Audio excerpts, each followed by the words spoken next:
ಜನನಿ ಜನಕೌ ತಥಾ ತತ್ವೋಪದೇಶಕರ್ತಾರಂ ನತ್ವಾ ಭಕ್ತಿ ಪುರಸ್ಸರಂ. ಪರಮಪೂಜ್ಯ ಪ್ರಾತಸ್ಮರಣೀಯ ಸದ್ಗುರುಗಳ ಚರಣಾರವಿಂದಗಳನ್ನು ಹೃತ್ಪದ್ಮದಲ್ಲಿ ಧ್ಯಾನಿಸಿ, ಅದ್ವೈತ ಸಾರ್ವಭೌಮ ಜಗದ್ಗುರು ಸಿದ್ಧಾರೂಢರ, ಮೌನ ಮಹಾಯೋಗಿ ಜಗದ್ಗುರು ಗುರುನಾಥಾರೂಢರ ಪಾವನ ಪಾದಾರವಿಂದಗಳಲ್ಲಿ ಹನಿಮನೆದು ಬ್ರಹ್ಮವಿದ್ಯಾ ಸಂಪ್ರದಾಯ ಕರ್ತೃಗಳಾದ ಸಮಸ್ತ ಋಷಿ ಮುನಿ ಸಂತ ಶರಣರ ಚರಣಾರವಿಂದಗಳಲ್ಲಿ ವಂದಿಸಿ,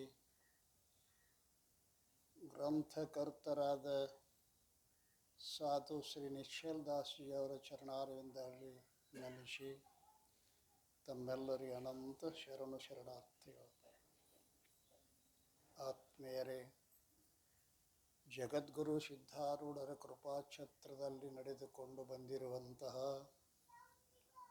16ನೇ ವರ್ಷದ ಭಗವಚ್ಚಿಂತನ ಸಾಧನಾ ಶಿಬಿರದ ಪ್ರಸ್ತುತ ಚಿಂತನದ ವಿಷಯ ಶ್ರೀ ವಿಚಾರಸಾಗರ. ವಿಚಾರಸಾಗರದ ಆರಂಭದಲ್ಲಿ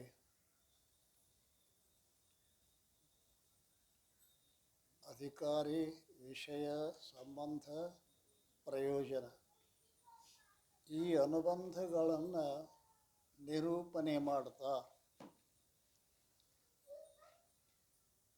ಇವತ್ತು ಸಾಧನ ಚತುಷ್ಟಯ ವರ್ಣನೆಯನ್ನು ಮಾಡ್ತಾ ಇದ್ದಾರೆ. ಹಿಂದಿನ ದಿವಸ ಏನು ಹೇಳಿದರು ಅಂತಂದರೆ,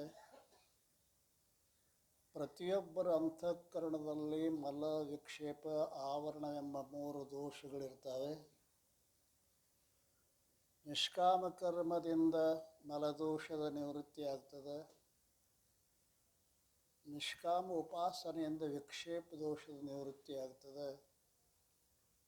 ಜ್ಞಾನದಿಂದಲೇ ಆವರಣ ದೋಷದ ನಿವೃತ್ತಿ ಆಗ್ತದೆ ಅಂತ ಹೇಳಿ, ಇನ್ನು ಸಾಧನ ಚತುಷ್ಟಯಗಳ ಬಗ್ಗೆ ಹೇಳ್ತಾ ಇದ್ದಾರೆ.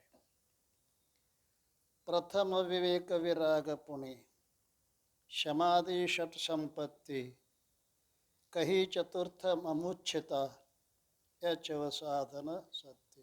12ನೇ ದೋಹ. ಇಲ್ಲಿ ಮೊದಲ ವಿವೇಕ, ಆಮೇಲೆ ವೈರಾಗ್ಯ, ಅಂತರ ಶಮಾಧಿ ಷಟ್ ಸಂಪತ್ತಿ, ಇವೆಲ್ಲ ಚತುರ್ಥ. 4ನೇದು ಏನು ಅಂತ ಕೇಳಿದ್ರೆ ಮುಮುಕ್ಷತ. ಈ ಮುಮುಕ್ಷತ ಬರಬೇಕಾಗಿತ್ತು ಅಂತಂದ್ರೆ ಮೊದಲು ವಿವೇಕ ಗೊತ್ತಾಗಬೇಕಾಗ್ತದೆ.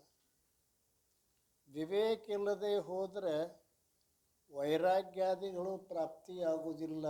ಆದ್ದರಿಂದ ಮೊಟ್ಟ ಮೊದಲು ವಿವೇಕದ ಲಕ್ಷಣವನ್ನು ಬರಿತಾ ಇದ್ದಾರೆ.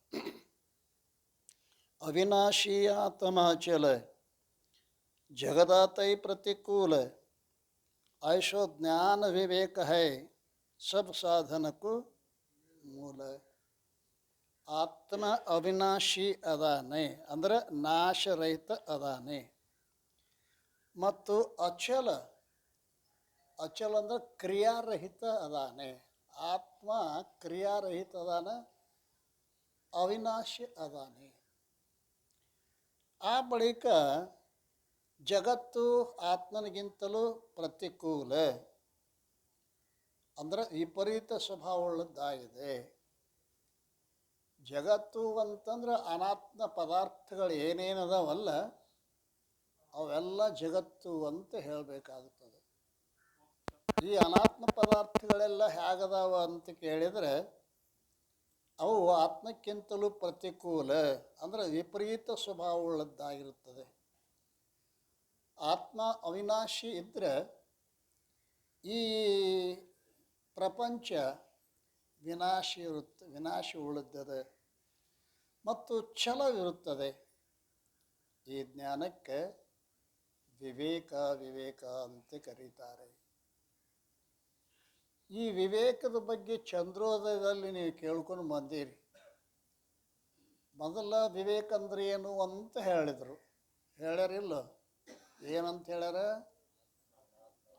ಆತ್ಮ ಅನಾತ್ಮಗಳನ್ನು ಭಿನ್ನಪಡಿಸಿ ತಿಳಿಯತಕ್ಕಂಥ ತಿಳುವಳಿಕೆಗೇ ವಿವೇಕ ಅಂತ ಹೇಳಿದರು. ಈ ವಿವೇಕ ಯಾವುದರಿಂದ ಉತ್ಪತ್ತಿ ಆಕತಿ? ಪ್ರತಿಯೊಬ್ಬನಲ್ಲಿ ವಿವೇಕ ಇಲ್ಲ. ಎಷ್ಟು ಜನ ಅದಾರ ಅಷ್ಟು ಜನರಲ್ಲಿ ಎಲ್ಲರೂ ವಿವೇಕ ಇಲ್ಲ. ಆದರೆ ವಿವೇಕಕ್ಕೆ ಕಾರಣ ಏನು? ಯಾವುದರಿಂದ ಮನುಷ್ಯನಿಗೆ ವಿವೇಕೋದಯ ಆಗ್ತದೆ ಅಂತ ಕೇಳಿದ್ರೆ ಏನು ಹೇಳ್ಯಾರು? 4 ಕೃಪೆಗಳಾಗಬೇಕಂತ. ಯಾವ್ಯಾವು? ಈಶ್ವರ ಕೃಪ, ಗುರುಕೃಪ, ವೇದ ಕೃಪ, ಅಂತಃಕರಣದ ಕೃಪಾ. ಇವು 4 ಕೃಪೆ ಯಾವಾತನಿಗೆ ಆಗಿದೆಯೋ ಅವನಿಗೆ ವಿವೇಕೋದಯ ಆಗ್ತದೆ ಅಂತ. ಈಶ್ವರ ಕೃಪಾ ಅಂದ್ರೆ ಏನು? ಸದ್ಗುರು ಮೊದಲಾದ ಜ್ಞಾನದ ಸಾಧನೆಗಳನ್ನು ಒದಗಿಸಿ ಕೊಡುವುದೇನದು ಅಂತ ಕೇಳಿದ್ರೆ ಅದು ಈಶ್ವರ ಕೃಪಾ. ಜ್ಞಾನದ ಸಾಧನೆಗಳು ಮುಖ್ಯವಾಗಿ ಮನುಷ್ಯ ದೇಹ ಜ್ಞಾನದ ಸಾಧನದ. ಆ ಬಳಿಕ ದೇಹ ಹ್ಯಾಂಗಿರಬೇಕು? ಆರೋಗ್ಯವಾಗಿರಬೇಕು. ದೇಹ ಏನೋ ಅದ, ಪರಂತು ಅವನ ಅನಾರೋಗ್ಯತ್ತು ಅಂದರೆ ಆರೋಗ್ಯದಿಂದ ಇರಬೇಕು. ಸದ್ಗುರು ಅಂತೂ ಮೊದಲೇ ಬೇಕು. ಇನ್ನೆಲ್ಲ ಸಾಧನೆಗಳು ಕೂಡ ಎಲ್ಲ ಸಾಧನೆ ಅವಕಾಶ ಸಿಕ್ಕಿತ್ತು ಅಂತಂದರೆ ಈಶ್ವರ ಕೃಪಾ.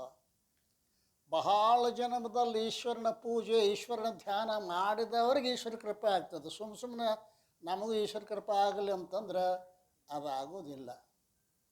ಈಶ್ವರನ ಪೂಜೆ ಈಶ್ವರನ ಧ್ಯಾನ ಈಶ್ವರನ ಏನು ಚಿಂತನೆ ಮಾಡಿದರೆ ಈಶ್ವರ ಕೃಪಾ ಆದೀತೆ ವಿನಃ ಸುಮ್ಮನೆ ಈಶ್ವರ ಕೃಪಾ ಅಂತ ಅಂದ್ರೆ ಅದು ಪುಸ್ತಕದಾಗಿನಾತ ವಿನಃ ಅದು ಶಾಶ್ವತವಾಗಿರ್ತಕ್ಕಂಥದ್ದು ಅಲ್ಲ. ಈ ಈಶ್ವರ ಕೃಪೆಯಿಂದ ವಿವೇಕೋದಯ ಆಗ್ತದೆ. ಆ ಬಳಿಕ ಯಾವ ಕೃಪಾ? ಗುರುಕೃಪಾ. ಗುರುಕೃಪಾ ಅಂದ್ರೆ ಏನು ಹೇಳಾರು? ಯಥಾರ್ಥ ಉಪದೇಶ ಮಾಡೋದಕ್ಕೆ ಗುರುಕೃಪಾ. ಯಥಾರ್ಥ ಯಾವ ರೀತಿ ಐತೋ ಅದೇ ರೀತಿಯಾಗಿ ಉಪದೇಶ ಮಾಡೋದು ಯಥಾರ್ಥ ಅಂತ ಕರಿತ. ಯಥಾ ಅರ್ಥ ತಥಾ ಏನ್ರಿ. ಈ ರೀತಿಯಾಗಿ ಆ ಗುರುಗಳು ಉಪದೇಶ ಮಾಡ್ತಾರೆ. ಆ ಉಪದೇಶ ಮುಖ್ಯವಾಗಿ 2 ಪ್ರಕಾರದ ಗುರುಗಳ ಕೃಪಾ. 2 ಕೃಪಾ. ಮಂತ್ರೋಪದೇಶ 1, ತತ್ವೋಪದೇಶ 1. ಹೌದಲ್ರಿ? ಮೊದಲ ಮಂತ್ರೋಪದೇಶ, ಆಮೇಲೆ ತತ್ವೋಪದೇಶ. ಮೊದಲಿನ ಕಾಲದಾಗ ವೈದ್ಯರು ಔಷಧ ಕೊಡೋಕ್ಕಿಂತಲೂ ಪೂರ್ವದಲ್ಲಿ ಜುಲಾಬ್ ಕೊಡ್ತಿದ್ರು. ಜುಲಾಬ್ ಹೊಟ್ಟೆ ತೊಳಿತಿದ್ರು, ಗೊತ್ತದ? ಹೊಟ್ಟೆ ತೊಳೆದ ಬಳಿಕ ಔಷಧ ಕೊಡ್ತಿದ್ರು ಅವರು. ಹಾಗೆ ಈ ಮಂತ್ರೋಪದೇಶ ಏನಾಗ್ತದೆ ಅಂದ್ಕ್ಯಾರೆ ಹೊಟ್ಟೆ ತೊಳಿತದೆ, ಅಂತಃಕರಣವನ್ನು ತೊಳಿತದೆ. ನಿತ್ಯದಲ್ಲಿ ಅವನು ಕೊಟ್ಟಿರ್ತಕ್ಕಂಥ ಮಂತ್ರವನ್ನು ಎಡೆಬಿಡದೆ ಜಪ ಮಾಡ್ತಿದ್ದ ಅಂತಂದ್ರೆ ಇದೇನಂತಾರೆ?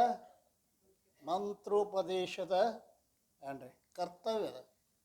ಆಮೇಲೆ ಮಂತ್ರೋಪದೇಶ ಆದ ಅಧಿಕಾರಿಯಾಗಿರ್ತಾನೆ, ಅವನಿಗೆ ತತ್ವೋಪದೇಶ ಮಾಡಲಿಕ್ಕೆ ಯೋಗ್ಯತೆ ಅದ. ಮಂತ್ರೋಪದೇಶ ಇಲ್ಲದ ತತ್ವೋಪದೇಶ ಮಾಡಿದರೆ ಏನು ಅರ್ಥ ಆಗೋದಿಲ್ಲ ಅವನಿಗೆ.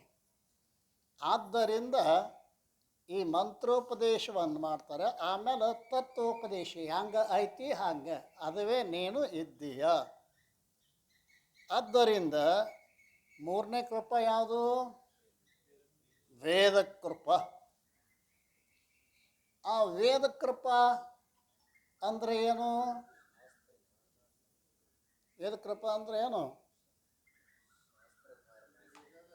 ಶಾಸ್ತ್ರದ ಅರ್ಥದ ಧಾರಣಾ ಸಾಮರ್ಥ್ಯ. ಗುರುಗಳು ಶಾಸ್ತ್ರ ಹೇಳ್ತಾರೆ, ಅದನ್ನು ತಿಳ್ಕೊಳ್ಳತಕ್ಕಂಥ ಧಾರಣಾ ಸಾಮರ್ಥ್ಯ ಬೇಕಲ್ಲ. ಆ ಧಾರಣಾ ಸಾಮರ್ಥ್ಯ ಇತ್ತು ಅಂದರೆ ಯಾವುದು? ವೇದ ಕೃಪೆ ಆಗೈತೆ ಅಂತ ತಿಳ್ಕೊ.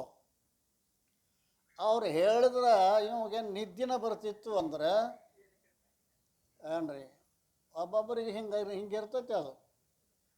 ಮೊದಲು ಒಂದು ಎರಡು ಕಣ್ಣು ತೆರೆದುತ್ತ ಆಮೇಲೆ ಕಣ್ಣು ಮುಚ್ಚಿ ಮಂದಿ ಡುಬ್ಬು ಕಾಯಕ್ಕೆ ಶುರು ಮಾಡ್ತಾರೆ. ಅದು ವೇದ ಕೃಪೆ ಅಂದರೆ ಆ ವೇದಗಳನ್ನ ಪಠನ ಮಾಡಬೇಕಾಗ್ತದೆ. ಪಠನ ಮಾಡದ ಹೊರತಾಗಿ ವೇದ ಕೃಪೆ ಆಗುವುದಿಲ್ಲ. ಭಗವದ್ಗೀತೆಯನ್ನಾಗಲಿ ನಿಜೋಂಡ್ರ ಶಾಸ್ತ್ರವನ್ನಾಗಲಿ ಅದು ನಿತ್ಯ ಪಠನ ಮಾಡುವುದರಿಂದ ಇವತ್ತೇ ನಾಳಿಂದ ನಾಡ್ದು ಹೆಚ್ಚು ಹೆಚ್ಚು ಈ ಬುದ್ಧಿ ಪ್ರವೇಶ ಆಗ್ಲಿಕ್ಕೆ ಪ್ರಾರಂಭ ಆಗ್ತದೆ. ಆದ್ದರಿಂದ ವೇದ ಕೃಪೆ ನಂತರದಲ್ಲಿ ಅಂತಃಕರಣ ಕೃಪೆ. ಅಂತಃಕರಣ ಕೃಪೆ ಅಂದರೆ ಏನು? ಶಾಸ್ತ್ರದಲ್ಲಿ ಹೇಳಿರ್ತಕ್ಕಂಥ ಸಾಧನೆಗಳನ್ನು ಏನ್ರಿ ಅನುಕೂಲವಾಗಿ ವರ್ತಿಸ್ತಕ್ಕಂಥ ಅಂತಃಕರಣ. ಶಾಸ್ತ್ರ ಹೇಳಿದ ಸಾಧನೆಗಳನ್ನು ಶಮದಮಾದಿಗಳನ್ನು ಏನು ಮಾಡಬೇಕಾಗೈತೆ? ಅದು ಅಂತಃಕರಣ ಪ್ರೀತಿಯಿಂದ ಅವುಗಳನ್ನು ಶ್ರದ್ಧೆಯಿಂದ ಆ ಅಂತಃಕರಣ ಗ್ರಹಣ ಮಾಡಬೇಕು. ಈ ಅಂತಃಕರಣ ಕೃಪೆ ಬಹಳ ದೊಡ್ಡದದ.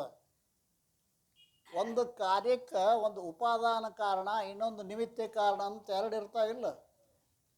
ಒಂದು ಘಟ್ಟಕ್ಕೆ ಕುಂಬಾರ ಚಕ್ರಾದಿಗಳು ನಿಮಿತ್ತ ಕಾರಣ, ಮಣ್ಣು ಉಪಾದಾನ ಕಾರಣ. ಹಾಗೆ ತತ್ವಜ್ಞಾನಕ್ಕೆ ಎರಡು ಕಾರಣ ಅದ. ಅಂತಃಕರಣ ಉಪಾದಾನ ಕಾರಣ ಅದ ಅದಲ್ರಿ. ಉಳಿದು ಮೂರ್ದವಲ್ಲ ಅವು ನಿಮಿತ್ತ ಕಾರಣ ಅದಾವ. 4 ಕೃಪೆ ಒಳಗೆ ಅಂತಃಕರಣ ಕೃಪೆ ಉಪಾದಾನ ಕಾರಣ. ಯಾಕೆ ಅಂತ ಕೇಳಿದ್ರೆ ಯಾವುದರಲ್ಲಿ ಕಾರ್ಯದ ಇರುವಿಕೆ ಇರ್ತದೋ ಅದಕ್ಕೆ ಉಪಾದಾನ ಕಾರಣ ಅಂತಾರೆ. ಕಾರ್ಯಕ್ಕೆ ಸ್ಥಿತಿ ಜೋ ಕಾರಣ ಮೇ ಹೋಯ್ ಸೋ ಉಪಾದಾನ ಕಾರಣ ಕಹೇ ಹೈ. ಮಣ್ಣಿನಲ್ಲಿ ಕಾರ್ಯ ಇರ್ತೈತಿ, ಘಟರೂಪ ಕಾರ್ಯ ಎಲ್ಲಿ ಎದ್ರಾಗದ? ಮಣ್ಣಿನೊಳಗದ.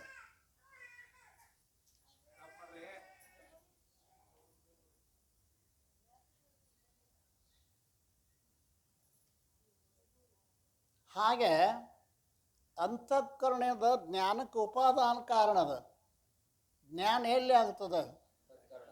ಪುಸ್ತಕದಲ್ಲಿ ಅಲ್ರಿ. ಜ್ಞಾನ ಪುಸ್ತಕದೊಳಗೆ ಆಗೋದಿಲ್ಲ, ಅದು ಅಂತಃಕರಣದೊಳಗೆ ಆಗ್ತದೆ. ಆ ಅಂತಃಕರಣ ಪರಿಶುದ್ಧ ಇದ್ದರೆ ಜ್ಞಾನ ಆಗ್ತದೆ, ಇಲ್ಲದಿದ್ದರೆ ಜ್ಞಾನ ಆಗುವುದಿಲ್ಲ. ಈ ಅಂತಃಕರಣ ಕೃಪೆ ಆಗ್ಬೇಕಾದ್ರೆ ನಿತ್ಯದಲ್ಲಿ ಧ್ಯಾನ ಏಕಾಗ್ರತೆ ಮಾಡ್ತಕ್ಕಂಥವುಗಳ ಸಾಧನೆಗಳನ್ನು ಮಾಡ್ತಾ ಇದ್ರೆ ಅಂತಃಕರಣ ಕೃಪೆ ಆಗ್ತದೆ. ಸುಮ್ಮನೆ ನಾವು ಪುಸ್ತಕ ಓದಿದ್ರೆ ಅಂತಃಕರಣ ಕೃಪೆ ಆಗುವುದಿಲ್ಲ. ಈ ರೀತಿಯಾಗಿ 4 ಕೃಪೆಗಳು ಯಾವನಿಗೆ ಆಗಿದಾವೋ ಅವನಿಗೆ ವಿವೇಕೋದಯ ಆಗ್ತದೆ ವಿನಃ ಈ 4 ಕೃಪೆ ಯಾರಿಗೆ ಆಗಿಲ್ಲ ಅವ್ರಿಗೆ ಏನಾಗೋದಿಲ್ಲ, ಆಗೋದಿಲ್ಲ. ಇನ್ನು ನಿಜಗೊಂಡ್ರು ಕೇಳಿದ್ರೆ ವಿವೇಕಕ್ಕೆ ಕಾರಣ ಏನು?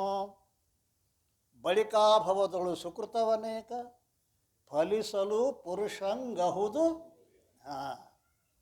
ಅವ್ರು ಹೇಳ್ತಾರೆ, ಅನೇಕ ಜನ್ಮದಲ್ಲಿ ನಿಷ್ಕಾಮ ಪುಣ್ಯವನ್ನು ಯಾವಾತನು ಮಾಡಿದ್ದಾನೆಯೋ ಅವನ ಅಂತಃಕರಣದಲ್ಲಿ ಮಾತ್ರ ವಿವೇಕೋದಯ ಆಗ್ತದೆ ಅಲ್ರಿ.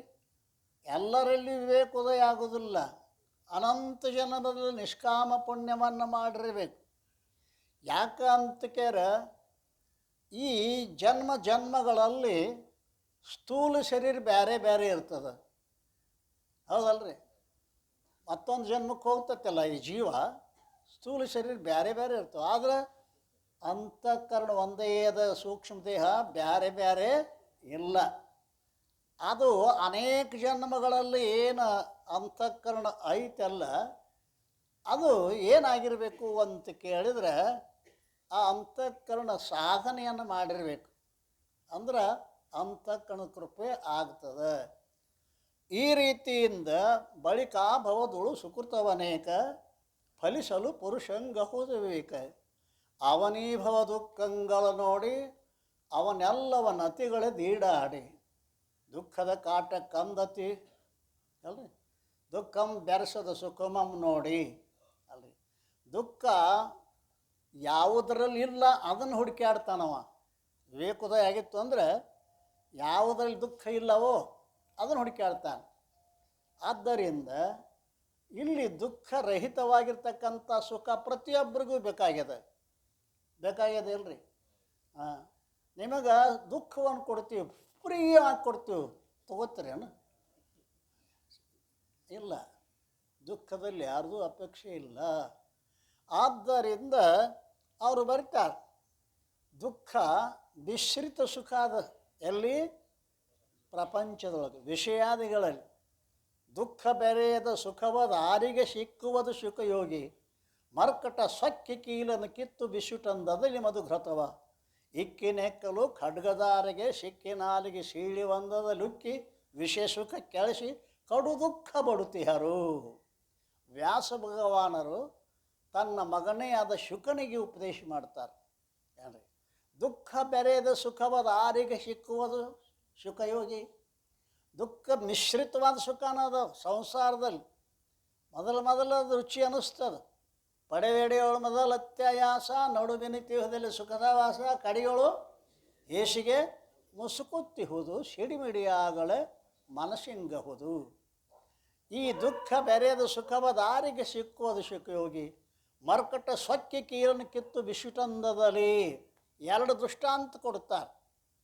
ಈ ದುಃಖ ಮಿಶ್ರಿತವಾಗಿರ್ತಕ್ಕಂಥ ಸುಖ ಹೆಂಗೈತಿ ಅಂತ ಕೇಳಿದರೆ, ಅದು ಯಾವುದೋ ಒಂದು ಮಂಗ ಅದು ಹಂಗ ಜಿಕ್ಕೋ ಅಂತ ಬಂತು. ಒಂದು ಊರೊಳಗೆ ಒಂದು ದೊಡ್ಡ ಗಿಡದ ಬಡ್ಡಿ ಕೊರೆಯಕ್ಕೆ ಹತ್ತಿದ್ರು. ಮೊದಲಿನ ಕಾಲದಾಗ ಇಬ್ಬರು ಬೇಕು, ಹಿಂದೆ ಆ ಕಡೆ ಬಾ ಈ ಕಡೆ ಬಾ, ಕರ್ಗಾಸ್ ಒಂದು ಜಗ ಕೆಳಗೆ ತೆಗ್ನಾಗ ದೊಡ್ಡ ಕೊಡ್ಡಿತ್ತು. ಸಂಜೆ ತನಕ ಏನು ಮಾಡಿದರು ಅಂತ ಕೇಳಿದ್ರೆ ಕೊರೆದ್ರು, ಅರ್ಧ ಆಗಿತ್ತು. ಇನ್ನು ನಾಳೆ ಬಂದ ಮುಂದಿನ ಕೊರಿನಂತ ಹೇಳಿ ಅದೇನು ಕೊರೆದಿದ್ರಲ್ಲ ಅದರೊಳಗೆ ಒಂದು ಬೆನಿ ಹಾಕಿದ್ರು. ಮತ್ತು ಅದು ಕೂಡ್ಕೋತೈತಲ್ಲ, ಬೆನಿ ಹಾಕಿ ಹೋದ್ರು. ಅಲ್ಲಿ ಮಂಗ್ಯ ಬಂತತ್ತು. ಇದ್ರ ಮೇಲೆ ಕೂತು ಕೊಡ್ಡದ ಮೇಲೆ ಸುಮ್ಕೊಂಡ್ರಬಾರ್ದು ಮಂಗ್ಯ. ಹೆಂಗೆ ಮಾಡಿ ಆಗ ಏನಾಗಿತ್ತು ಅಂತ ಕೇರ, ಬಾಯಿ ತೆರೆದಿತ್ತಲ್ಲ, ಇದ್ರ ಬಾಲ್ ಸಿಕ್ಕೊಂಡಿತ್ತಲ್ಲ ಅದ್ರೊಳಗೆ. ಈ ಬೆನಿ ತೆಗೆದು ಕೂಡಲೇ ಏನಾಯ್ತು, ಸಿಕ್ಕೋತ್ತು. ಚರ್ ಯಾರು ಮಾಡಿದ್ದೀವಿ ಅದು ಮಜಾ ಮಾಡೋಕ್ಕೆ ಹೋಗಿ ಈ ದುಃಖ ಮಿಶ್ರಿತ ಸುಖ. ಅಲ್ಲೇ ಒಂದಿಟ್ಟು ಮಜಾ ಮಾಡೋಕ್ಕೆ ಹೋತದು. ಎಲ್ಲರೂ ಮಜಾ ಮಾಡೋಕ್ಕೆ ಹೋಗಿ ಹಿಂಗೆ ಆಕತಿ ಅಲ್ಲ. ಯಾಕೆ ಸಾಧನ ಶಿಬಿರಕ್ಕೆ ಬರವಾಲು, ಬಾಲ್ ಸಿಕ್ಕೊಂಡದು. ಹೌದಲ್ರಿ? ಅಲ್ಲಿ ಕೂತ ಚಿರ್ಚಿರ್ ಹೋಗ್ರೆ ಅಲ್ಲೇನೋ ಅಂತಾವ ಚಿರ್ಚಿರ್ ಮಾಡ್ತಿರ್ತಾವ. ಆ ರೀತಿಯಿಂದ ಎರಡನೇದೊಂದು ಕೊಡ್ತಾರೆ ದೃಷ್ಟಾಂತ. ಹರಿತವಾದ ಖಡ್ಗ. ಆ ಖಡ್ಗಕ್ಕೆ ಜೇನುತುಪ್ಪ ಹಚ್ಚಿದ್ರು, ಮೂಲೆಯಾಗಿ ಇಟ್ಟಿದ್ರು. ಒಂದು ನಾಯಿ ಬಂತು, ಆ ಜೇನುತುಪ್ಪ ನೆಕ್ಕಕ್ಕಂತ ಶುರು ಮಾಡಿತು ಅಲ್ರಿ. ನೆಕ್ಕಿದಾಗ ಏನಾಯಿತು, ನಾಲಿಗೆ ಎರಡು ಹೋಳಾತು. ಜೇನುತುಪ್ಪದ ಸುಖ ಎಷ್ಟು, ಎರಡು ಹೋಳಾದದ ದುಃಖ ಎಷ್ಟು. ದುಃಖ ಬೇರೆಯದು ಸುಖವಾದ ಆರಿಗೆ ಸಿಕ್ಕೋದು. ಈ ರೀತಿಯಾಗಿ ಎಲ್ಲವೂ ದುಃಖ ಮಿಶ್ರಿತ ಸುಖವೇ ಅದ. ಅದನ್ನು ನೋಡ್ತಾನೆ ಇವ. ಯಾವಾಗ ವಿವೇಕೋದಯ ಆಯಿತು, ವಿವೇಕ ಬಳಿಕಾಭವದಳು ಸುಕೃತ ಅನೇಕ ಫಲಿಸಲು ಪುರುಷಂಗಹು ವಿವೇಕ.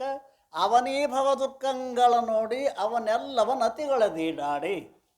ದುಃಖಂ ಬೆರಸದ ಸುಖಮಾಂ ನೋಡಿ ಪರಗೀಸತಿ ಪುತ್ರಾದಿಗಳಲ್ಲಿ ಅರಸಿಯು ಕಾನದಲ್ಲಿ ಶಿವನಲ್ಲಿ. ಪಡೆಯಡ ಮೊದಲತ್ಯಾಯಾಸ ನಡುವೆನಿತಿಹುದಲ್ಲಿ ಸುಖದ ವಾಸ. ಕಡೆಗಳು ಹೇಸಿಕೆ ಮುಸ್ಕೊತ್ತಿಹುದು ಸಿಡಿಮಿಡಿಯಾಗಲೇ ಮನಸ್ಸು. ಇದನ್ನು ಯಾಕೆ ಬರ್ದಾರ ಅಂದ್ರೆ ವಿವೇಕೋದಯ ಆದವನ ಲಕ್ಷಣ ಇದು. ವಿವೇಕೋದಯ ಆದವ ಹೆಂಗೆ ಮಾಡ್ತಾನೆ ಅಂದ್ರೆ ಹಿಂಗೆ ಮಾಡ್ತಾನೆ ನೋಡಿ. ವಿವೇಕೋದಯ ಆದವನ ಲಕ್ಷಣ ಇದು. ಆ ರೀತಿಯಾಗಿ ಯಾವಾಗ ನಮಗೆ ವಿವೇಕೋದಯ ಆಗ್ತದೆ, ಆತ್ಮ ನಿತ್ಯದನ, ಆತ್ಮನಿಗೆ ಭಿನ್ನವಾಗಿರ್ತಕ್ಕಂಥ ಪ್ರಪಂಚ ಇದು ಅನಿತ್ಯದ, ದುಃಖ ರೂಪ ಅದ. ಇದಕ್ಕೆ ವಿವೇಕ ಅಂತ ಕರೀತಾ ಇದ್ದಾರೆ. ಈ ವಿವೇಕದೊಳಗೂ ಕೂಡ ಕೆಳಗೊಂದು ಟಿಪ್ಪಣಿ ಬರೀತಾರೆ, ಹೌದಲ್ಲ? ವಿವೇಕದ ಬಗ್ಗೆ ಟಿಪ್ಪಣಿ ಭಾಳ ಚಂದ ಅದ ಅದು ಅಲ್ಲ. 12ನೇ ಟಿಪ್ಪಣಿ ಅದ ನೋಡು. ಇಲ್ಲಿ ಈ ಶಂಕ ಇರುತ್ತದೆ, ಇಲ್ಲಿ ಅಂದ್ರೆ ವಿವೇಕವನ್ನು ನಾವು ಚಿಂತನೆ ಮಾಡುವುದರಲ್ಲಿ ಏನದ ಒಂದು ಶಂಕ ಅದ. ವಿಜಿಗೀಷು ಪಂಡಿತ, ಯಾವ ಪಂಡಿತನಿರುವನೋ. ವಿಜಿಗೀಷು ಪಂಡಿತ ಅಂದರೆ ಯಾರು? ಅನ್ಯರನ್ನು ಜಯಿಸುವ ಇಚ್ಛೆಯಿಂದ ಅಭ್ಯಾಸ ಮಾಡ್ಯ. ನಾವು ಮೋಕ್ಷದ ಸಲುವಾಗಿ ಅಭ್ಯಾಸ ಮಾಡಿಲ್ಲ. ಅದರ ಸಲುವಾಗಿ ಅನ್ಯರನ್ನು ವಾದ ಮಾಡಿ ಜಯಿಸೋ ಸಲುವಾಗಿ ಏನು ಮಾಡ್ಯಾನ? ಭಾಳ ಚಂದ ಅಭ್ಯಾಸ ಮಾಡ್ಯಾನ. ಅವನಿಗೇನಂತಾರೆ? ವಿಜಿಗೀಷು ಪಂಡಿತ ಅಂತ ಕರೀತಾರೆ. ಆ ವಿಜಿಗೀಷು ಪಂಡಿತ ಏನದನಲ್ಲ, ಅವನಲ್ಲಿನೂ ಕೂಡ ಆತ್ಮ ನಿತ್ಯ ಇರುವನು ಮತ್ತು ಆತ್ಮನಿಂದ ಭಿನ್ನವಾದ ದೇಹಾದಿ ಪ್ರಪಂಚ ರೂಪ ಅನಾತ್ಮ ಅನಿತ್ಯ ಇರುತ್ತದೆ ಎಂಬಿ ಆಕಾರವುಳ ಭೇದ ಜ್ಞಾನ ರೂಪ ವಿವೇಕವು ಆಗಿರುತ್ತದೆ. ಅವನಿಗೆ ವಿವೇಕದ, ಪರಂತು ವೈರಾಗ್ಯ ಯಾಕಿಲ್ಲ? ವಿವೇಕದ ಲಕ್ಷಣ ಹೇಳುವಾಗ ಏನು ಹೇಳ್ಯಾರ ಅಂತ ಕೇಳಿದ್ರೆ ಸಬ್ ಸಾಧನಕ್ಕೂ ಮೂಲ ಅಂದಾರ. ಹೌದಲ್ಲ? ಆಗ್ತದ. ಇದನ್ನು ಯಾಕೆ ಹೇಳಕತ್ಯಾರ ಅಂತ ಕೇಳಿದ್ರೆ, ಈ ಟಿಪ್ಪಣಿ ಯಾಕೆ ಹೇಳಕತ್ತಿದ್ರು ಅಂತ ಕೇಳಿದ್ರೆ, ಎಲ್ಲಿ ವಿವೇಕತಿ ಅಲ್ಲಿ ಎಲ್ಲ ಸಾಧನಗಳು ಇರ್ತಾವೆ ಅಂತ ಹೇಳ್ಯಾರ. ಎಲ್ಲ ಅಂದ್ರೆ ವೈರಾಗ್ಯ, ಶಮಾಧಿ ಷಟ್ ಸಂಪತ್ತಿ, ಮುಮುಕ್ಷತ್ವ ಇವೆಲ್ಲ ಇರಲೇಬೇಕು. ಎಲ್ಲೇ ವಿವೇಕ ಎಲ್ಲಿ ಉದಯ ಆಗೈತಿ ಅಲ್ಲೇ ಇರಲೇಬೇಕು. ಈ ವಿಜಿಗೀಷು ಪಂಡಿತ ಸಾಕಷ್ಟು ಅಭ್ಯಾಸ ಮಾಡ್ಯಾನ. ಇದು ಅನಿತ್ಯ, ಇದು ಅನಿತ್ಯ, ಆತ್ಮ ನಿತ್ಯದಾನ, ಅನಾತ್ಮ ಅನಿತ್ಯದ, ದುಃಖ ರೂಪದ. ಸಭೆಯೊಳಗೆ ಚಪ್ಪಲಿ ಬಾರಿಸುವ ಹಂಗೆ ಪ್ರತಿಪಾದನೆ ಮಾಡ್ತಾರೆ ಎಷ್ಟೋ ಜನ. ಹಂಗಾರ ಅವನಲ್ಲಿ ವಿವೇಕನೂ ಐತಿ, ಆದ್ರೆ ವೈರಾಗ್ಯ ಯಾಕಿಲ್ಲ? ಬರ್ತೈತೆ ಅದು. ಈ ರೀತಿ ಕೆಲವಲ್ಲಿ ವೈರಾಗ್ಯ ಯಾಕಿರುವುದಿಲ್ಲ ಅಂತ ಕೇರ ಇದಕ್ಕೆ ಸಮಾಧಾನ ಏನು? ಮೇಲೆ ಹೇಳಿದ ವಿಜಿಗೀಷು ಪಂಡಿತನಿಗೆ ಒಂದು ವೇಳೆ ಶಾಸ್ತ್ರ ಅಭ್ಯಾಸದ ವಿವೇಕ ಜ್ಞಾನವಾಗಿರುತ್ತದೆ. ಶಾಸ್ತ್ರದ ಅಭ್ಯಾಸ ಮಾಡ್ಯಾನ, ಅವನಿಗೆ ವಿವೇಕದ ಜ್ಞಾನ ಆಗ್ಯದ. ಆದಾಗ್ಯೂ ಅದು ನಿಷ್ಕಾಮ ಕರ್ಮ ಉಪಾಸನೆಗಳಿಂದ ಶುದ್ಧ ರಹಿತವಾದ ಮಲಿನ ಅಂತಃಕರಣ ದೇಶದಲ್ಲಿ ಉದಯವಾಗಿರುತ್ತದೆ. ಆ ವಿವೇಕ ಉದಯ ಆಗೈತಿ ಯಾ ಅಂತಃಕರಣದೊಳಗೆ? ಮಲಿನವಾದ ಅಂತಃಕರಣದೊಳಗೆ. ಅಂದ್ರೆ ಮಲವಿಕ್ಷೇಪ ದೋಷಗಳು ಕಳ್ಕೊಂಡಿಲ್ಲ. ಆ ಮಲಿನವಾಗಿರುವಂಥದ್ದು ಇರೋಣದರಿಂದ ಅದರಲ್ಲಿ ಸಾಮರ್ಥ್ಯ ಇಲ್ಲ. ಅದರಲ್ಲಿ ವಿವೇಕದೊಳಗೆ ಸಾಮರ್ಥ್ಯ ಇಲ್ಲ. ಅದಂತ ದೃಷ್ಟಾಂತ ಕೊಡ್ತಾರೆ ಅವರು. ಅನ್ಯ ದೇಶದಿಂದ ಕಿತ್ತು ತಂದು ಜಲಸಂಬಂಧ ರಹಿತವಾದ ಉಸುಕಿನ ಭೂಮಿಯಲ್ಲಿ ಹೆಚ್ಚಿರುವ ಬಾಳೆಗಿಡದಂತೆ ಬಾಳೆಗಿಡ ಹಚ್ಚಬೇಕು ಅಂತ ವಿಚಾರ ಮಾಡಿದ. ಒಂದು ಮರಿ ತಂದ. ಆ ಬಾಳಿ ಮರಿ ಎಲ್ಲಿ ಹೆಚ್ಚಿದ ಅಂತ ಕೇರ ಜಲಸಂಬಂಧ ರಹಿತವಾದ ಉಸುಕಿನ ಭೂಮಿಯೊಳಗೆ ಏನು ಬಾಳಿಗಿಡ ಹಚ್ಚಿದ. ಅದೇನ್ರಿ ಫಲ ಕೊಟ್ಟಿತ್ತೇನೋ? ಇಲ್ಲ. ಅವ್ರು ಹೇಳ್ತಾರಲ್ಲ, ಶುದ್ಧರಹಿತವಾದ ಮಲಿನವಾದ ಅಂತಃಕರಣದಲ್ಲಿ ಉದಯವಾಗಿರುತ್ತದೆ. ಅನ್ಯ ದೇಶದಿಂದ ಕಿತ್ತು ತಂದು ಜಲಸಂಬಂಧ ರಹಿತವಾದ ಉಸುಕಿನ ಭೂಮಿಯಲ್ಲಿ ಹಚ್ಚಿರುವ ಬಾಳೆಗಿಡದಂತೆ ವೈರಾಗ್ಯಾದಿ ಉತ್ತರ ಸಾಧನ ರೂಪ ಅನ್ಯ ವೃಕ್ಷಗಳ ಪರಂಪರೆಗೆ ಕಾರಣ ಆಗುವುದಿಲ್ಲ. ಅವನ ವಿವೇಕ ವೈರಾಗ್ಯಾದಿಗಳಿಗೆ ಕಾರಣ ಆಗುವುದಿಲ್ಲ. ಯಾಕೆ ಅಂತ ಕೇರ ಯಾವ ಅಂತಃಕರಣದ ಮಲವಿಕ್ಷೇಪ ದೋಷಗಳಿಂದ ಯುಕ್ತವಾದ ಅಂತಃಕರಣದೊಳಗೆ ಉದಯ ಆಗಿತ್ತು. ಆ ವಿವೇಕ ಹ್ಯಾಂಗೆ ಉದಯ ಆಯ್ತು ಅಂದ್ರೆ ಪಾಠ ಮಾಡ್ಯ. ನಾವು ಓದೇನು ಭಾಳಷ್ಟು ಓದಿರುವುದರಿಂದ ಅವನಿಗೆ ವಿವೇಕ ಉದಯ ಆಗ್ಯದ. ಆದರೂ ಅಂತಃಕರಣ ಪರಿಶುದ್ಧವಾದ ಅಂತಃಕರಣದಲ್ಲಿ ವಿವೇಕ ಉದಯ ಆಗಿಲ್ಲ. ಅನ್ಯ ದೇಶದ ಕಿತ್ತು ತಂದು ಜಲಸಂಬಂಧ ರಹಿತವಾದ ಉಸುಕಿನ ಭೂಮಿಯಲ್ಲಿ ಹಚ್ಚಿರುವ ಬಾಳೆ ಗಿಡದಂತೆ ವೈರಾಗ್ಯಾದಿ ಉತ್ತರ ಸಾಧನ ರೂಪ ಅನ್ಯ ವೃಕ್ಷಗಳ ಪರಂಪರೆಗೆ ಕಾರಣ ಆಗುವುದಿಲ್ಲ. ವಿವೇಕಿದ್ದಲ್ಲಿ ವೈರಾಗ್ಯಾದಿಗಳು ಇರಬೇಕು ಅಂತ ನೀವು ಮ್ಯಾಲೆ ಹೇಳಿದ್ರಿ. ಅವ್ರು ಇದಕ್ಕೆ ಟಿಪ್ಪಣಿಕಾರರು ಪಂಡಿತ್ ಪೀತಾಂಬರ್ಜಿಯವ್ರು ಟಿಪ್ಪಣಿ ಬರೀತಾರೆ. ನಿಶ್ಚಲದಾಸರನ್ನು ಕೇಳ್ತಾರೆ ಅವ್ರು. ನಿಶ್ಚಲದಾಸರೇ, ಸಬ್ ಸಾಧನಕ್ಕೂ ಮೂಲ ಅಂತೀರಲ್ಲ, ಅದು ಸರಿಯಲ್ಲ. ಅದಕ್ಕೆ ಈ ಟಿಪ್ಪಣಿ ಹೆಚ್ಚಿದ್ದಾರೆ. ಇನ್ನು ಈ ವಿವೇಕ ಹೆಂಗೈತಿ ಅಂತ ಕೇಳಿ ಚಿತ್ರಾಂಗನೆಯಂತೆ, ಚಿತ್ರಾಮೃತದಂತೆ, ಚಿತ್ರ ಅಗ್ನಿಯಂತೆ. ಚಿತ್ರದ ಒಳಗೆ ಒಂದು ಅಗ್ನಿ ಅದಪ್ಪ. ಆ ಅಗ್ನಿ ಏನು ಮಾಡ್ತದ ಅಂತ ಕೇಳಿದ್ರೆ, ಏನಾರೇ ಚಹಾ ಮಾಡೋಕ್ಕದು ಉಪಯೋಗ ಆಕೈತೆ ಅಂತ ಚಿತ್ರದ ಇಲ್ಲ. ಚಿತ್ರ ಒಳಗೊಂದು ದೀಪ ಅದ. ಆ ಚಿತ್ರ ಒಳಗಿಂದ ದೀಪ ರಾತ್ರಿ ಕತ್ತಲೆಯನ್ನು ಕಳೀತದೇನು? ಏನಂತೀವಿ ಅದಕ್ಕೆ? ದೀಪ ಅಂತೀವಿ ಅಲ್ಲ, ಅನ್ನೋದು ದೀಪ. ಆದರೆ ದೀಪದ ಪ್ರಯೋಜನ ಅಲ್ಲಿ ಇಲ್ಲ. ಹಾಗೆ ವಿಜಿಗೀಷು ಪಂಡಿತ್ನಲ್ಲಿ ವಿವೇಕ ಅಂತ ಅಂತೀವಿ, ಆ ವಿವೇಕದ ಪ್ರಯೋಜನ ಇಲ್ಲ. ವಿವೇಕದ ಪ್ರಯೋಜನ ಏನು? ವೈರಾಗ್ಯಾದಿಗಳಿಗೆ ಕಾರಣ ಆಗಬೇಕಾದ ವಿವೇಕ. ಅದು ವಿವೇಕ ವೈರಾಗ್ಯಾದಿಗಳಿಗೆ ಕಾರಣ ಆಗಿಲ್ಲ. ಈ ರೀತಿಯಾಗಿ ಅಂದರೆ ಆ ವಿವೇಕವು ಚಿತ್ರಾಂಗಣೆಯಂತೆ ಚಿತ್ರೊಳಗೊಂದು ಹೆಣ್ಣು ಅದ, ಹೆಣ್ಣು ಚಿತ್ರ ಬರೆದಾರ. ಅದೇನ್ರಿ ಉಪಯೋಗಕ್ಕೆ ಬರ್ತದೇನೋ? ಇಲ್ಲ. ಚಿತ್ರಾಮೃತದಂತೆ ಅಮೃತದ ಕೊಡ ಚಿತ್ರ ಮಾಡ್ಯಾರ. ಅದೇನ್ರಿ ಕುಡ್ದು ಯಾರಿಗಾರ ಮರಣ ಜನ್ಮ ನಾಶ ಆಗ್ತದೇನೋ? ಇಲ್ಲ. ಮತ್ತು ಚಿತ್ರಾಗ್ನಿಯಂತೆ, ಚಿತ್ರದಲ್ಲಿ ಅಗ್ನಿ ಅದು ತನ್ನ ಕಾರ್ಯವನ್ನು ಮಾಡುವುದಿಲ್ಲ ಹೇಗೋ ಅದಕ್ಕದ ಅವರಿಂದ ಅವಿವೇಕವೇ ಇರುತ್ತದೆ. ಆ ವಿಜಿಗೀಷು ಪಂಡಿತನ ವಿವೇಕ ಅವಿವೇಕವೇ ಇರುತ್ತದೆ. ನೋಡ್ಲಕ್ಕೆ ಮಾತ್ರ ಚಿತ್ರದ ದೀಪದಂಗೆ, ಚಿತ್ರದ ಅಗ್ನಿ ಹಂಗೆ, ಆದ್ರೆ ಅದು ತನ್ನ ಪ್ರಯೋಜನವನ್ನು ಮಾಡುವುದಿಲ್ಲ. ವಿವೇಕದ ಪ್ರಯೋಜನ ಏನು? ವೈರಾಗ್ಯಾದಿಗಳನ್ನು ತಂದು ಕೊಡುವುದು. ಆದ್ದರಿಂದ ಈ ಚಿತ್ರಾಂಗದಂತೆ ಮತ್ತು ಚಿತ್ರಾಮೃತದಂತೆ ಮತ್ತು ಚಿತ್ರಾಗ್ನಿಯಂತೆ ವಾಣಿ ಮಾತ್ರವಾಗಿರುವುದರಿಂದ ಅವಿವೇಕವಿರುತ್ತದೆ. ಮತ್ತು ಶುದ್ಧಯುಕ್ತ ಅಂತಃಕರಣದಲ್ಲಿ ಉದಯವಾದ ಯಾವ ವಿವೇಕವಿರುವುದೋ ಅದು ಜಲಸಹಿತ ಉತ್ತಮ ಭೂಮಿಯಲ್ಲಿ ಹಚ್ಚಿದ ಬಾಳೆಗಿಡದಂತೆ ವೈರಾಗ್ಯಾದಿ ಉತ್ತರ ಸಾಧನ ರೂಪ ಅನ್ಯ ವೃಕ್ಷಗಳ ಪರಂಪರೆಗೆ ಕಾರಣವಾಗುತ್ತದೆ. ಅಲ್ರಿ, ಯಾವನ ಅಂತಃಕರಣ ಪರಿಶುದ್ಧ ಆದ ಬಳಿಕ ವಿವೇಕ ಉದಯ ಆಗಿತ್ತು ಅಂತಂದರೆ ಅನ್ರಿ, ಆ ವಿವೇಕ ಏನು ಮಾಡ್ತದೆ ಅಂತ ಕೇಳಿ ವೈರಾಗ್ಯಾದಿಗಳಿಗೆ ಕಾರಣ ಆಗ್ತದೆ. ಆದ್ದರಿಂದ ಶುದ್ಧ ಚಿತ್ತರೂಪ ಭೂಮಿಯಲ್ಲಿ ಉದಯವಾದ ಯಾವ ವಿವೇಕ ಇರ್ಬೋದೋ ಅದು ವೈರಾಗ್ಯಕ್ಕೆ ಅಸಾಧಾರಣ ಕಾರಣ. ವೈರಾಗ್ಯಕ್ಕೆ ಅದೇನದ? ಸಾಧಾರಣ ಕಾರಣ ಮತ್ತು ಅಸಾಧಾರಣ ಕಾರಣ. ಕಾರಣಗಳು ಎರಡು ಅದಾವ. ಎಲ್ಲ ಕಾರ್ಯಗಳಿಗೆ ಕಾರಣ ಆಗಿತ್ತು ಅಂದ್ರೆ ಅದಕ್ಕೆ ಸಾಧಾರಣ ಕಾರಣ ಅಂತ. ಯಾವುದು ಒಂದೇ ಕಾರ್ಯಕ್ಕೆ ಕಾರಣ ಆಕಿತ್ತು ಅಂದ್ರೆ ಅದಕ್ಕೆ ಅಸಾಧಾರಣ ಕಾರಣ ಅಂತ ಕರೀತಾರೆ. ಅಂದ್ರೆ ವಿವೇಕ ವೈರಾಗ್ಯಕ್ಕೆ ಅಸಾಧಾರಣ ಕಾರಣ ಏನ್ರಿ. ಅದು ಮತ್ತೊಂದರಿಂದ ವೈರಾಗ್ಯ ಬರುವುದೇ ಇಲ್ಲ, ಕಾರಣವಿರುತ್ತದೆ. ಮತ್ತು ಆ ವೈರಾಗ್ಯವು ಷಟ್ ಸಂಪತ್ತಿಗಳಿಗೆ ಅಸಾಧಾರಣ ಕಾರಣ. ಎಲ್ಲಿ ವೈರಾಗ್ಯ ಐತಿ ಅಲ್ಲಿ ಷಟ್ ಸಂಪತ್ತಿಗಳು ಇರಬೇಕಾಗ್ತದೆ.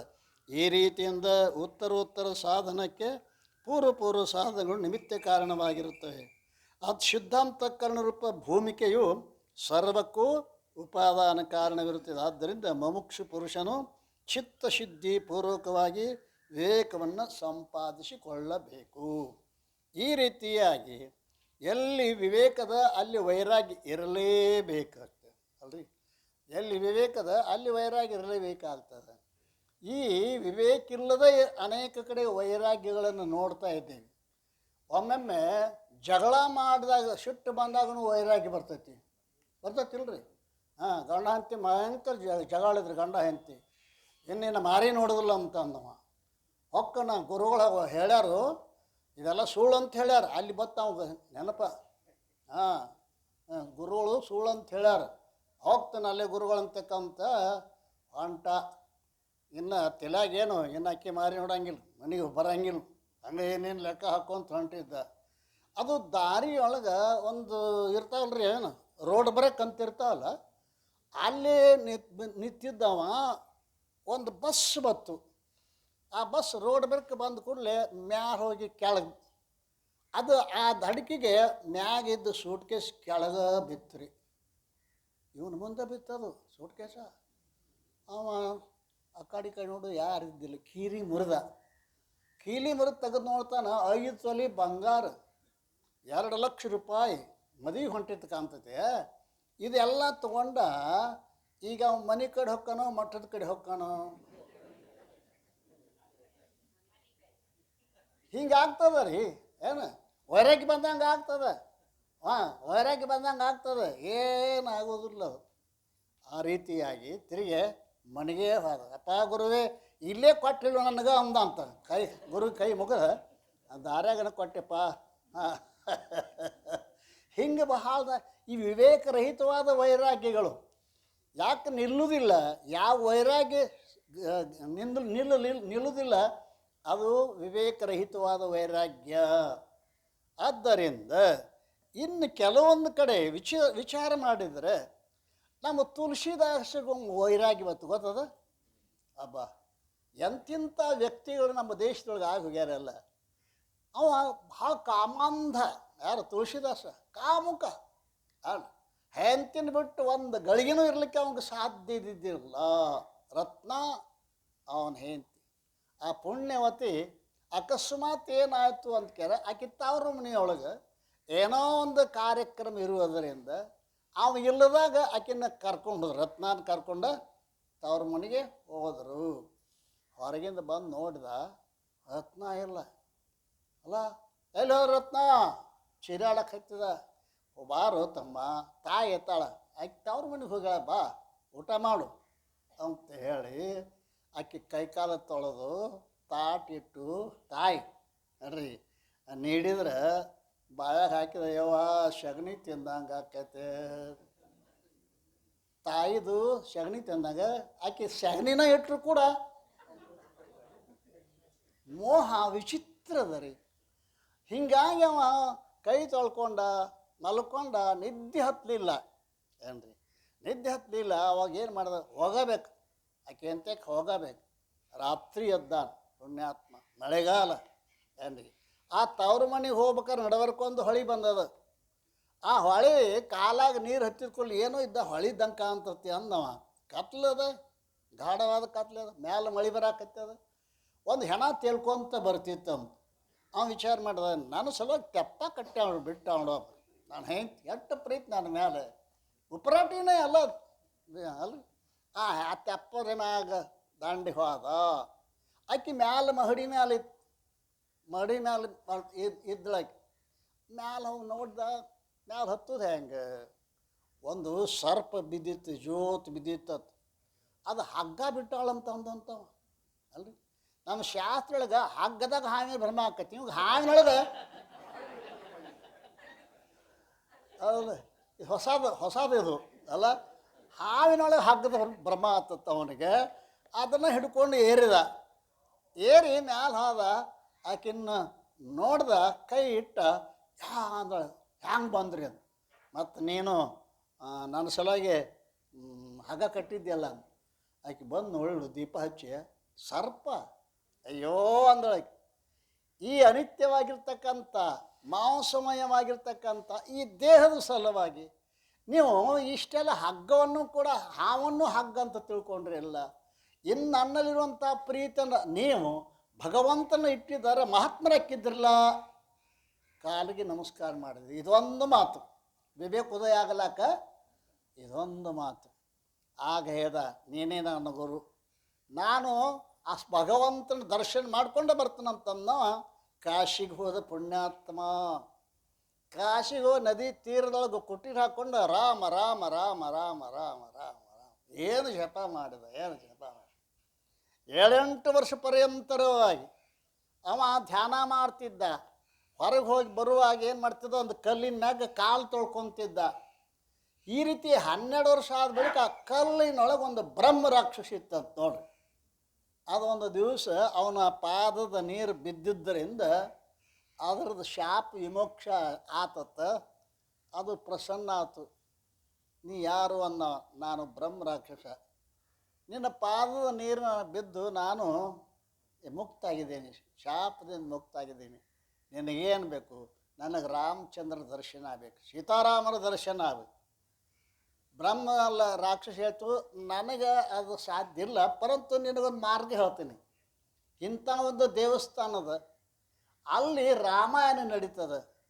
ರಾಮಾಯಣ ಎಲ್ಲಿ ನಡೀತದೆ ಅಲ್ಲಿ ಹನುಮಂತ ಇರ್ತಾನೆ. ಅಲ್ಲಿ ಹೋಗು, ಹನುಮಂತ ಬರ್ತಾನೆ, ಅವನ ಕಾಲು ಹಿಡಿ, ಅವನು ನಿನಗೆ ಸೀತಾರಾಮನ ಅಪರೋಕ್ಷ ಜ್ಞಾನ ಮಾಡಿಕೊಡ್ತಾನೆ. ಹೋದ ಸಾಯಂಕಾಲ ನಡೆದಿತ್ತು ಪುರಾಣ. ಬಂದ ಮುದುಕ ಬಂದು ಮೂಲ್ಯಾಕ ಕುಂತ.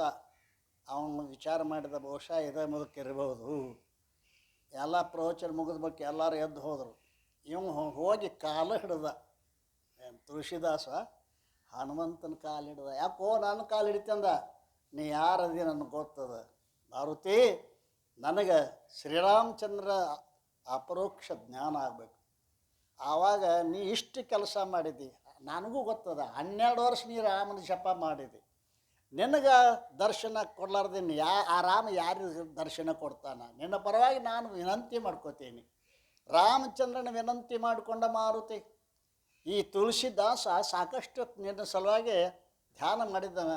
ಅವನಿಗೆ ನೀನು ಪ್ರತ್ಯಕ್ಷ ಆಗಬೇಕು. ಆವಾಗ ಒಂದಾನೊಂದು ದಿವಸ ಸೀತಾರಾಮರು ಪ್ರತ್ಯಕ್ಷ ಆಗ್ಯಾರ. ಆವಾಗ ಏನು ಬೇಕು? ಏನಿಲ್ಲ, ನಮ್ಮ ಗುರುಗಳಿಗೆ ನಿಮ್ಮ ದರ್ಶನ ಆಗಬೇಕು ಅನ್ನೋ. ಅವ್ರ ಗುರುಗಳು ಯಾರು ಗೊತ್ತತಿ? ಯಾರು ಗುರು ಅಕ್ಕಾರು, ಯಾರ ಮಾರ್ಗದರ್ಶನ ಆಕತ್ತೀವಿ, ಯಾರಿಂದ ವಿವೇಕ ಹೃದಯ ಆಕತ್ತೀವಿ ಗೊತ್ತಾಗಂಗಿಲ್ಲ. ಇದು ವಿಚಿತ್ರವಾಗಿರ್ತಕ್ಕಂಥ ಮಾರ್ಗದ. ಆವಾಗ ತುಳಸಿ ರಾಮಾಯಣ ಅಂತ ಬರಿ ಅಂತ ರಾಮಚಂದ್ರನ ಹೇಳ್ಯ. ಅದು ವಾಲ್ಮೀಕಿ ರಾಮಾಯಣ ಸಾಮಾನ್ಯರಿಗೆ ತಿಳಿಯಂಗಿಲ್ಲ. ನೀನು ತುಳಸಿ ರಾಮಾಯಣ ಬರೀ ಪ್ರಸಿದ್ಧ ಆಗ್ತದೆ. ಇನ್ನೂ ಉತ್ತರ ಕಡೆ ತುಳಸಿ ರಾಮಾಯಣ ಬರೀತಾ ಇದ್ದಾರೆ. ವೈರಾಗ್ಯ ಅನ್ನುವಂಥದ್ದು ಬಹಳ ವಿಚಿತ್ರದ. ತನು ವಿರಕ್ತಿಗೆ ಮನವಿರಕ್ತಿಗೆ ಮುಕ್ತಿ ಅಲ್ಲದೆ ತನು ವಿರಕ್ತಿಗೆ ಇಲ್ಲವೋ. ವಿರಕ್ತಿ ಎಲ್ಲಿರಬೇಕು ಅಂತ ಕಾವಿ ಬಟ್ಟೆಗಿರ್ತೈತೆ ಅಂತ ತಿಳ್ಕೊಂಡ್ರೆ ನೀವು. ಅಯ್ಯೋ, ಆ ಕಾವಿ ಬಟ್ಟೆ ಸುದ್ದಿ ಬೇಡ ಬೇಡ ಅಲ್ರಿ. ಜೈಲ್ನಾಗ ಬಿದ್ದಾನ ಸ್ವಾಮಿ ಗೊತ್ತತೆ. ಚಿತ್ರದುರ್ಗ ದೊಡ್ಡ ಮಠ ರೀ ಅದು, ಸಾಮಾನ್ಯ ಲೋಯಪ್ಪ. ಅಂಥವು ಜೈಲಿಗೆ ಬಿಟ್ಟಾನಂದ್ರೆ ಇದು ಕಾಯಿ ಬಟ್ಟಾಗ ಏನು ವೈರಾಗ್ಯ ಐತೆ ಅಂತ ತಿಳ್ಕೊಬೇಡ್ರಿ ನೀವು ಅಲ್ಲ.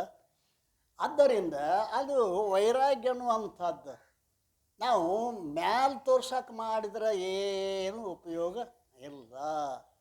ಆದ್ದರಿಂದ ನಾವು ವಿಚಾರ ಮಾಡಿ ನೋಡಿದ್ದಾದರೆ ನಮ್ಮ ವೇದಾಂತಗಳು ವಾಚಸ್ಪತಿ ಮಿಶ್ರ ಅಂತ ಒಬ್ಬರಾಗಿ ಹೋಗ್ಯಾರ. ವೈರಾಗ್ಯದ ಬಗ್ಗೆ ಅನೇಕ ಇತಿಹಾಸಗಳು ನಮಗೆ ಕಂಡು ಬರ್ತಾವೆ. ವಾಚಸ್ಪತಿ ಮಿತ್ರನ ಸಾಮಾನ್ಯ ಅಲ್ಲವ ಏನ್ರಿ. ಅವ 12 ವರ್ಷ ತನಕ ಒಂದು ಗ್ರಂಥ ಬರೆದಾನ. ಶಂಕರಾಚಾರ್ಯರಿಗೆ ಆಹ್ವಾನ ಮಾಡ್ತಾನವ. ಶಂಕರಾಚಾರ್ಯರು ಆ ತತ್ವಜ್ಞಾನಕ್ಕೆ ಮಹಾವಾಕ್ಯವೇ ಕಾರಣ ಅಂತ ಹೇಳಿದರೆ ಏನ್ರಿ, ಇವ ಮಹಾವಾಕ್ಯ ಕಾರಣ ಹಂಗೆ ಶುದ್ಧವಾದ ಅಂತಃಕರಣವೇ ತತ್ವಜ್ಞಾನಕ್ಕೆ ಕಾರಣ. ಹಿಂಗೆ 3-4 ಕಡೆ ಅವನಿಗಿಂತಲೂ ವಿರೋಧವಾಗಿ ಏನ್ರಿ ಅವ ಬರ್ದಾನ. ಅದು ಏನು ಪ್ರಸಂಗ ಆಯ್ತು ಅಂದ್ರೆ, ಒಬ್ಬನೇ ಮಗ ತಾಯಿಗೆ ಏನ್ರಿ, ಆ ಒಬ್ಬನೇ ಮಗ ಇದ್ದಲ್ಲ ವಾಚಸ್ಪತಿಗೆ ತಾಯಿ ಮದುವೆ ಮಾಡಬೇಕಂತ. ಎಲ್ಲ ತಾಯಿಗಳಿಗೆ ಇದೊಂದು ಮಗನ ಮದುವೆ ಮಾಡಬೇಕು, ಸೊಸಿ ಬರಬೇಕು, ಮೊಮ್ಮಗನ ಮಾರಿ ನೋಡಬೇಕು, ಇದೊಂದು ಎಲ್ಲರಲ್ಲೂ ಇರ್ತದೆ ಸ್ವಾಭಾವಿಕವಾಗಿ. ತಮ್ಮ ನೀನು ಮದುವೆ ಮಾಡಬೇಕು. ಅವ್ನು ಯಾವತ್ತೂ ಓದ್ತಿದ್ದಂತ, ಬರೀ ಓದೋದ. ಆಕೆ ಅವ ಅಂದ, ನನಗೆ ಓದೋದು ಭಾಳ ಅದ, ಮದುವೆಗೆ ಎಷ್ಟು ಟೈಮ್ ಹಿಡಿತೈತಿ ಅಂತ ಕೇಳಿದೆ ಅಂತವ. ಇಲ್ಲಪ್ಪ, 1-2 ದಿವಸದಾಗ ಮುಗಿಸ್ಬಿಡ್ತೇನೆ ಅಂಥೇಳಿ ಯೋಗ್ಯವಾದ ಕನ್ಯಾ ತೆಗೆದಳು ತಾಯಿ. ಮದುವೆ ನಡೆದೋದಿಲ್ಲ. ಮದುವೆಯಾಗ ಸಹಿತ ಒಂದು ಕೈ ಅಕ್ಕಿದು ಹಿಡ್ದಿತ್ತ, ಒಂದು ಕೈ ಪುಸ್ತಕ ಹಿಡ್ದಿದ್ದಂತ ಪುಣ್ಯಾತ್ಮ. ಎಂಥ ವೈರಾಗ್ಯ ಅದು. ಆತು, ಲಗ್ನ ಆತು, ಮನೆಗೆ ಬಂದಳು ಹೆಣ್ಮಗಳು. ಬಂದರೂ ಕೂಡ ಇವ ಪುಸ್ತಕಗಳನ್ನ ಹರಿಕೊಂಡು ಒಂದು ದೊಡ್ಡ ಪುಸ್ತಕ ಬರಿಬೇಕು ಅಂಥೇಳಿ ಅವನೊಂದು ದೊಡ್ಡ ಏನೋ ಉದ್ದೇಶ. ದಿನಾಲೂ ಪುಸ್ತಕಗಳು ತಂದಿಡೋದು, ಬರ್ಕೋತ ಕೊಂಡಿರೋದು. ಆಕೆ ನೋಡಿಳು, ನಮ್ಮ ಯಜಮಾನರು ಯಾವುದೋ ಒಂದು ದೊಡ್ಡ ಕಾರ್ಯಕ್ಕೆ ಕೈ ಹಾಕ್ಯಾರ, ನಾನು ತಡಬಾರ್ದಂತ ಹೇಳಿ ಅವಾಗ ತಿಳಿಲಾರ್ದನೆ ನೀರು ಕಾಯಿಸಿದ್ರು, ಜಳಕ ಮಾಡ್ತಿದ್ದ, ಪೂಜಾ ವ್ಯವಸ್ಥೆ ಮಾಡ್ತಿದ್ಳು, ಪೂಜಾ ಮಾಡ್ತಿದ್ದ, ಪುಸ್ತಕ ಯಾವ ತಂದು ಇಡ್ತಿದ್ದಳು ಆಕೆನೇ ಬಂದು ಓದಕ್ಕೆ ಕುಂಡಿರ್ತಿದ್ದ. ಅಲ್ಲೇ ನಾಷ್ಟ ತಂದು ಕೊಡ್ತಿದ್ದಳು, ಅಲ್ಲೇ ತಿಂತಿದ್ದ. ಅವ್ರು ಯಾರು ಅಷ್ಟು ನಾಷ್ಟ ತಂದು ಕೊಡಕತ್ತಾರ ನಾವು ಕಲ್ಪನೆ ಇಲ್ರಿ. ಎಷ್ಟು ವರ್ಷ ಹೊತ್ತು ಅಂದ್ರೆ 25ನೇ ವರ್ಷಕ್ಕೆ ಹೆಂಡತಿ ಬಂದಾಳ. 75 ವರ್ಷ ಬರಿದು ಮುಗಿಯಕ್ಕೆ ಬಂದೈತಿ ಆ ಗ್ರಂಥ. ಆವಾಗ ಅದು ಏನಾಗಿತ್ತು, ದೀಪ ಆರ್ಲಕತ್ತಿತ್ತಲ್ಲ, ಆ ಹೆಣ್ಮಗಳು ಬಂದು ಆ ದೀಪಕ್ಕೆ ಎಣ್ಣೆ ಹಾಕಿ ಬತ್ತಿ ಚಾಚಿ ಹೋಗೋ ಮುಂದೆ ಆಕೆ ನ್ಯಾಳ ಇವನ ಪುಸ್ತಕದ ಮ್ಯಾಗ ಬಿತ್ತು. ಮ್ಯಾಲ ನೋಡಿದ. ನೀವು ಯಾರು ಅಂತ ಕೇಳಿದತ್ತ. ಆಶ್ಚರ್ಯ ಅಲ್ರಿ. ನೀವು ಯಾರು? ನಾ ನಿಮ್ಮ ಧರ್ಮಪತ್ನಿ. ಹೌದು, ಎರಡು ದಿವಸ ಆತು ನೀ ಬಂದು. 60 ವರ್ಷ ಆತು. ಅವಂದ ಧನ್ಯ ಅಂದವ. ಅಲ್ಲ, ನೀನು ನನ್ನ ಸಂಸಾರಕ್ಕೆ ಜಗ್ಗಿದ್ದೆ ಅಂದರೆ ಏನೋ 2 ಮಕ್ಕಳು ಹಾಕಿದ್ದು, ಅದು ಏನು ಅವು ಎಂಥ ಹಾಕಿದ್ದು ಗೊತ್ತಿಲ್ಲ. ನಾನು ಈ ಗ್ರಂಥ ಏನು ಬರೆದಿಲ್ಲ, ಈ ಗ್ರಂಥಕ್ಕೆ ನಿನ್ನ ಹೆಸರು ಇಡ್ತೀನಿ ಅಂತೇಳಿ ಭಾಮತಿ ನಿಬಂಧ ಅಂತ ಆಕೆ ಹೆಸರು ಭಾಮತಿ. ಇನ್ನೂ ಪಂಡಿತರು ಆ ಭಾಮತಿ ಗ್ರಂಥವನ್ನು ಓದ್ತಾ ಇದ್ದಾರೆ. ಅಂದರೆ ಶಾಶ್ವತವಾಗಿ ನೀನು ಹೆಸರು ಉಳಿಸು ಹಂಗೆ ಮಾಡ್ತೀನಿ ನಾನು. ಆ ಪುಸ್ತಕವನ್ನು ಆಕೆ ಹುಡಿಯಾಗ ಹಾಕಿದಂಥ ಪುಣ್ಯಾತ್ಮ. ಹೇಳಲಿಕ್ಕೆ ಕಾರಣ ಏನು ಅಂದರೆ ವೈರಾಗ್ಯ ಅನ್ನುವಂಥದ್ದು ಅದು ಸುಮ್ಮನೆ ಇಲ್ಲ ಅಂದರೆ ಅನಂತ ಜನ್ಮದಲ್ಲಿ ಮಾಡಿದ ಪುಣ್ಯ ಸ್ಟಾಕ್ ಇರ್ತದೆ. ಅದಕ್ಕೊಂದು ನಿಮಿತ್ತ ಬೇಕಾಗ್ತದೆ. ಒಂದು ನಿಮಿತ್ತ ಬರ್ತಂದ್ರೆ ವಿವೇಕ ವೈರಾಗ್ಯ ತಂತಾನೆ. ರಮಣ ಮಹರ್ಷಿಗಳಂತ ಹೋಗ್ಯಾರ. ಅಂಥ ಪುಣ್ಯಾತ್ಮ ರಮಣ ಮಹರ್ಷಿ. 17 ವರ್ಷ ಪರ್ಯಂತರಾಗಿ ಒಬ್ಬ ದೊಡ್ಡ ಜ್ಞಾನಿ ಹಾಕೋದು ಯಾರಿಗೂ ಗೊತ್ತಿಲ್ಲ. ಊರಾಗಿನ ಮಂದಿಗೂ ಗೊತ್ತಿಲ್ಲ, ತಾಯಿ ತಂದೆಗೂ ಗೊತ್ತಿಲ್ಲ, ಅವನಿಗೂ ಗೊತ್ತಿಲ್ಲ ನಾವು ದೊಡ್ಡ ಜ್ಞಾನಿ ಹಾಕತ್ತೀವಿ. ಅವನು ಸಾಮಾನ್ಯ ಹೈಸ್ಕೂಲ್ ವಿದ್ಯಾರ್ಥಿ. ಒಂದು ದಿವಸ ಯಾರೋ ಬಂದು ಅತಿಥಿಗಳು ಕೂಡ ಮಾತಾಡ್ತಾ ನೀವು ಎಲ್ಲಿಂದ ಬಂದ್ರಿ ಅಂತ ಕೇಳಿದಂತ. ಅರುಣಾಚಲದಿಂದ ಬಂದೆ. ಅರುಣಾಚಲ ಅಂದ ಶಬ್ದ ಏನ್ರಿ ವಿವೇಕೋದಯ ಆಗಲಿಕ್ಕೆ ಕಾರಣ. ನಾನು ಅರುಣಾಚಲಕ್ಕೆ ಹೋಗಬೇಕು. ಅವಾಗ ವಿಚಾರ ಮಾಡಿ ಅಣ್ಣ ಇದ್ದ. ಪರೀಕ್ಷೆಗೆ ಕಟ್ಟಬೇಕಾಗಿತ್ತು ದುಡ್ಡ. ಆ ಪೆಟ್ಟಿಯಾಗ 5 ರೂಪಾಯಿ ಅದಾವ, ತಗೋ ಅಂದವ ಅಣ್ಣ. ಪೆಟ್ಟಿಯಾಗ 5 ರೂಪಾಯಿ ಇದ್ದು ವಿಚಾರ ಮಾಡಿದ. ಈ ಅರುಣಾಚಲಕ್ಕೆ ಹೋಗ್ಲಿಕ್ಕೆ 100 ರೂಪಾಯಿ ಸಾಕು, 5 ರೂಪಾಯಿ ನನಗೆ ಹಾಕಬೇಕು. 3 ರೂಪಾಯಿ ತೊಗೊಂಡು ಚೀಟಿ ಬರೆದಿಟ್ಟೆ. ನಾನು ನನ್ನ ತಂದೆಯನ್ನು ಹುಡುಕುತ್ತಾ ಹೋಗುತ್ತಿದ್ದೇನೆ, ನೀವು ನನ್ನ ಹುಡುಕ್ಯಾಡು ವಿಚಾರ ಮಾಡಬೇಡ್ರಿ ಅಂಥೇಳಿ ಏನು ಅರುಣಾಚಲಕ್ಕೆ ಬಂದ ಗವಿಯೊಳಗೆ ಕುಂತ ಪುಣ್ಯಾತ್ಮ ಎಷ್ಟು ವರ್ಷ ಕುಂತಿದ್ದೋ ಗೊತ್ತೇ ಇಲ್ಲ. ಸಮಾಧಿ. ಒಬ್ಬ ಸಾಧು ದಿನ ನೋಡ್ತಿದ್ದ. ಅವ ಸಮಾಧಿ ಕುಂತು ಬಿಟ್ಟಾನ. ದಿನ ನೋಡಿ ಒಂದು ದಿವಸ ಅವನ ನೀರದು ತಂದು ಸ್ವಲ್ಪ ಕೈ ಮುಗಿದು ಪ್ರಾರ್ಥನೆ ಮಾಡಿ ಎಚ್ಚರಿಕೆ ತಂದಂದು ಸಾಧು. ತಂದು ದಿನಾಲು ಏನು ಮಾಡಿದ ಅಂತಂದ್ರೆ ಅವನು ಸ್ನಾನ ಮಾಡಿಸಿದ. ಅವಾಗ ಭಿಕ್ಷಾ ತಂದು ಅವನೇ ಊಟ ಮಾಡಿಸ್ತಿದ್ದ. 2 ದಿವಸ ಹೊತ್ತು ಗಪ್ಪದು ಇವು ಮಾತಾಡೇ ಇಲ್ಲ. ಕೊನೆಗೊಂದು ದಿವಸ ಅವ ಸಾಧು, ನೀ ಯಾರು, ಎಲ್ಲಿಂದ ಬಂದಿದ್ದಿ ಹೇಳು ತಕ್ಕ ನಾನು ಊಟ ಮಾಡೋಂಗಿಲ್ಲ, ನೀನು ಮಾಡೋಂಗಿಲ್ಲ, ಕೂತ್ಬಿಟ್ಟು ಹಠ ಹಿಡ್ದ. ಆವಾಗ ಒಂದು ಚೀಟಿ ತೊಗೊಂಡು ಬರೆದಂತವ. ಅವನ ಮೊದಲಿನ ಹೆಸರು ವೆಂಕಟರಮಣ. ಮೊದಲಿನ ಹೆಸರೇನು ವೆಂಕಟರಮಣ. ನಾನು ವೆಂಕಟರಮಣ ಇಂಥ ಊರಿಂದ ಬಂದೀನಿ ಅಂತ ಹೇಳಿದಂತ. ಆವಾಗ ವೆಂಕಟ ಹೋಗಿ ರಮಣ ಮಹರ್ಷಿ ಆಗಿಬಿಡ್ತು. ಯಾರು ಬಂದವ್ರಿಗೆ ಏನೇನು ಉತ್ತರ ಹೇಳ್ತಿದ್ರಿ ಪುಣ್ಯಾತ್ಮ. ಬಾ ನೇರವಾಗಿ ಆತ್ಮಜ್ಞಾನವನ್ನು ಉಪದೇಶ ಮಾಡಿದ್ದು ಏನ್ರಿ. ರಮಣ ಮಹರ್ಷಿ ಕೂಡ ಮಾತುಕತೆ ಅಂತ ಇಷ್ಟು ದೊಡ್ಡ ಪುಸ್ತಕದ ಬರೆದಿಟ್ಟಾರ. ಅವರು ಯಾರ್ಯಾರು ಬಂದು ಏನೇನು ಪ್ರಶ್ನೆ ಮಾಡ್ಯಾರೆ. ಎಂಥ ವಿಚಿತ್ರ. ಅವ ಕಲಿತಿಲ್ಲ, ಅವಾಗ ಸಂಸ್ಕೃತ ಬರ್ತಿತ್ತು, ಎಲ್ಲ ಉಪನಿಷತ್ತು ಬರ್ತಿತ್ತು, ಅವ ಓದೇ ಇಲ್ಲ. ಎಲ್ಲಿಂದ ಬಂತವು? ಜನ್ಮದಲ್ಲಿ ಏನೋ ಮಾಡ್ಯಾನ ಹಿಂದೆ ಸಾಕಷ್ಟಲ್ಲ. ಒಬ್ಬ ಗೃಹಸ್ಥಕ್ಕೆ ಬಂದು ಕೇಳನು. ಏನು ಕೇಳ? ಗೃಹಸ್ಥರಿಗೆ ಮೋಕ್ಷ ಆಕತ್ತೋ ಇಲ್ಲೋ ಅಂತ. ಏನಂತ ಗೊತ್ತಾಯ್ತು? ಗೃಹಸ್ಥ ನೀ ಯಾಕೆ ಒಪ್ಪಿಕೊಂಡದಿ ಅಂದವ. ನಾವು ಒಪ್ಪಿಕೊಂಡದಿಲ್ಲ. ಗಂಡು ಸತ್ತು ಒಪ್ಪಿಕೊಂಡದು, ಹೆಂಗೆ ಸತ್ತು ಒಪ್ಪಿಕೊಂಡದು, ಜಾತಿಗಳನ್ನ ಒಪ್ಪಿಕೊಂಡದು, ಹೌದಲ್ಲ? ಒಪ್ಪಿಕೊಂಡದ್ದು ತಪ್ಪಾಗಿತ್ತು ಮೊದಲಿದ್ದು. ನೀ ಗೃಹಸ್ಥತೆ ಯಾಕೆ ಒಪ್ಕೊಂಡೆ? ಆವಾಗ ಆ ಸಾಷ್ಟಾಂಗ ನಮಸ್ಕಾರ ಹಾಕಿದ. ಅಲ್ರಿ, ಈ ಗೃಹಸ್ಥ ಅನ್ನೋದು ಆತ್ಮನಲ್ಲಿ ಇಲ್ಲ. ಈ ರೀತಿ ವೈರಾಗ್ಯವನ್ನು ಪಡೆದತಕ್ಕಂಥ ಅನೇಕ ಮಹತ್ತರ ಕಥೆಗಳನ್ನು ನಾವು ಕೇಳಿದರೆ ಯಾವುದೋ ನಿಮಿತ್ತದಿಂದ ಅವ್ರಿಗೆ ವೈರಾಗ್ಯ ಬರ್ತದೆ. ಇಂಥ ರೀತಿಯಲ್ಲಿ ಇಲ್ಲಿ ವಿವೇಕದಿಂದ ವೈರಾಗ್ಯ ಬರಲೇಬೇಕು. ಆದರೆ ವಿಜಿಗೀಷು ಪಂಡಿತನ ವಿವೇಕ ಅದು ನಿಜವಾಗಿ ವಿವೇಕ ಅಲ್ಲ. ಭಾಳ ಮಂದಿ ಸಾಕಷ್ಟು ಅದ್ರ ಬಗ್ಗೆ ಮಾತಾಡ್ತಾರೆ, ಹೇಳ್ತಾರೆ, ಪ್ರವಚನ ಮಾಡ್ತಾರೆ, ಪರತು ಅವರಲ್ಲಿ ವೈರಾಗ್ಯ ಇರೋದಿಲ್ಲ. ಈ ರೀತಿಯಾಗಿ ಆ ವೈರಾಗ್ಯ ಯಾವಾಗ ಉತ್ಪತ್ತಿ ಆಕತಿ ಅಂದ್ಕ್ಯಾರ ಮಲವಿಕ್ಷೇಪ ದೋಷಗಳಿಂದ ರಹಿತವಾಗಿರ್ತಕ್ಕಂಥ ಶುದ್ಧವಾದ ಅಂತಃಕರಣದಲ್ಲಿ ವಿವೇಕೋದಯ ಆತು ಅಂತಂದ್ರೆ ಆ ವಿವೇಕ ಗಟ್ಟಿಯದ ಏನು ಅದು ಗಟ್ಟಿ ವಿವೇಕದ ರೀತಿಯಾಗಿ ಆ ವಿವೇಕ ಬರಬೇಕಾಗಿತ್ತು ಅಂತಂದ್ರೆ ಮನುಷ್ಯ ಏನು ಮಾಡಬೇಕು ಅಂದ್ಕಾರ ಶುದ್ಧಾಂತಃಕರಣವನ್ನು ಮಾಡಿಕೊಳ್ಬೇಕು ಅಂತ ಹೇಳಿದ್ದಾರೆ. ಈ ಅಂತಃಕರಣ ಈ ಶುದ್ಧಾಂತಃಕರಣ ಆಗಬೇಕಾದ್ರೆ ಏನು ಬೇಕು ಅಂತ ಕೇಳಿದ್ರೆ ಅದಕ್ಕೆ ಪರಿಶುದ್ಧವಾಗಿರ್ತಕ್ಕಂಥ ಅನೇಕ ಜನ್ಮದ ನಿಷ್ಕಾಮ ಪುಣ್ಯ ಬೇಕು ಅಥವಾ 4 ಕೃಪೆಗಳು ಆಗಿರಬೇಕು ಏನ್ರಿ. ನಾವು ಹಿಂದೆ ಏನೇನೇನೇನೇನು ಪುಣ್ಯಗಳನ್ನು ಮಾಡಿದ್ವಿ, ಅಷ್ಟು ಪುಣ್ಯ ಮಾಡಿದ್ವಿ. ಆ ಪುಣ್ಯ ಏನು ಮಾಡ್ತೈತಿ ಅಂದ್ರೆ ನಮ್ಮ ಕರ್ಮ ತೀರಿದ ಬಳಿಕ ನಾವು ವೈರಾಗ್ಯವಂತ ಅಂದ್ಕೊ 17 ವರ್ಷ ತನಕ ರಮಣ ಮಹರ್ಷಿಗಳು ಅದು ಪ್ರಾರಬ್ಧ ಏನು ಮಾಡಿತ್ತು ಅಂದ್ರೆ ಅವನಿಗೆ ಭೋಗವನ್ನು ಕೊಟ್ಟು ಅದು ಖಾಲಿ ಮಾಡಿತ್ತಲ್ಲ, ಆ ಭೋಗ ಯಾವಾಗ ಹೋತು ಆವಾಗ ಬತ್ತು ವೈರಾಗ್ಯ. ಈ ರೀತಿಯಾಗಿ ವೈರಾಗ್ಯಕ್ಕೆ ಅನೇಕ ಕಾರಣಗಳು, ಅನೇಕ ರೀತಿಯಾಗಿರ್ತಕ್ಕಂಥ ಮಹಾತ್ಮರು ಕೂಡ ನಾವು ದೇಶದಾಗ ನೋಡ್ತಾ ಇದ್ದೇವೆ. ಅಂಥ ವಿವೇಕವನ್ನು ಸದ್ಗುರು ಸಿದ್ಧಾರೂಢ ನಮಗೂ ನಮಗೆಲ್ಲ ಕೊಡಲಿ ಅಂತೇಳಿ ಹಾರೈಸಿ ಕಾರ್ಯಕ್ರಮಕ್ಕೆ ಮಂಗಲ್ ಸದ್ಗುರುನಾಥ ಮಹಾರಾಜ್.